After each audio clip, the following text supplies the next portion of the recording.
Kurt's going to pick his top 5 for this week and this week only. Kurt, take it away.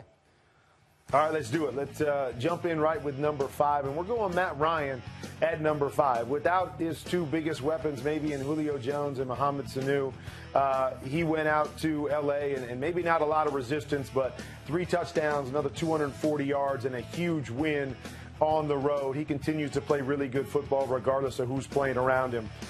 Number 4, we're going back to Thursday night last week, and Alex Smith, another big performance. And there were some hidden gems in there with the plays that he made, buying some time, the big throws down the field, which we say, oh, can Alex Smith make those big throws? He made a number of them in this game at critical times. Another solid performance, but more importantly, a huge win in that division to take first place.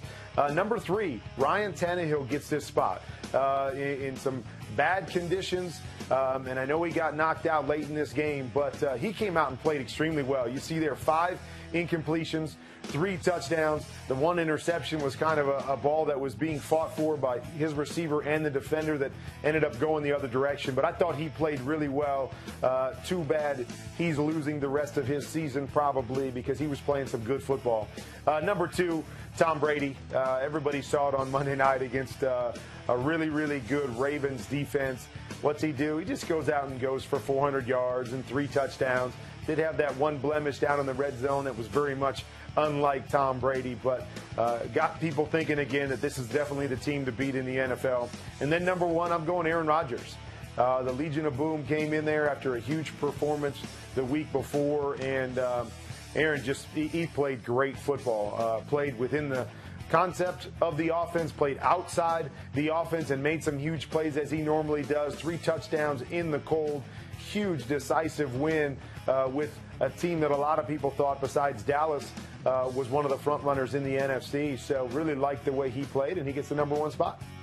All right, some familiar names to top your list. Not a great week for quarterbacks in general. 36 interceptions were thrown, the most since week 3. But Aaron Rodgers is your number 1. Let's check out what the fans have to say. We like to compare and contrast. Tom Brady, they flipped him. It's hard to argue with that, Kurt. Yeah, I mean, again, the top four that I had on my list, Joe Flacco surprises me a little bit. He was the benefit of some mistakes, special teams-wise, to get some of the touchdowns. And I thought Alex Smith just played a great game on Thursday night. But you're right. There wasn't great quarterback play this week from which to pick from, so understand why Joe Flacco in a tight game gets up there at number 5.